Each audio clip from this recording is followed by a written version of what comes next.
Na področju šolstva in predšolske vzgoje je cilj nadaljevati z obsežnimi obnovami oziroma novogradnjami, in sicer z izgradnjo novega objekta Osnovne šole dr. Mihajla Rostoharja v Starem mestnem jedru, z izgradnjo novega nizkoenergetskega vrtca na Senovem ter izgradnjo nove podružnične šole in vrtca v Vedekem Podlogu. Na Osnovni šoli Koprivnica v tem letu nadaljujejo z obnovo kuhinje, kurilnice, knjižnice in učilnic, začela se je tudi gradnja večnamenskega doma in vrtca na Zdolah. Energetske sanacije so potrebni še telovadnica pri Osnovni šoli v Brestanici ter telovadnica pri Osnovni šoli 14. divizije Senovo in dom 14. divizije.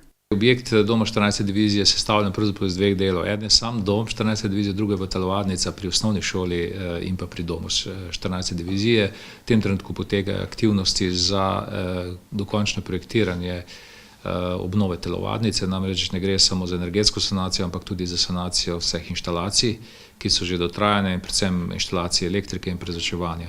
Tako da računam, da bo v kratkem to tudi sprojektirano, pridobljene vse dokumentacije in bi potem v letu 2019 to sanacijo, energetsko sanacijo in sanacijo inštalacij tudi izvedli.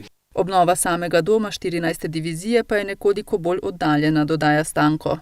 Računam, če bomo v letošnjem letu oziroma letu 2019 začeli z urejanjem dokumentacije, bo to že kar uspeh. Tako da seveda je pa ta naloga še pred nami in je potrebno ta dom tudi urediti, tako kot je bila urejen tudi Krški kulturni dom.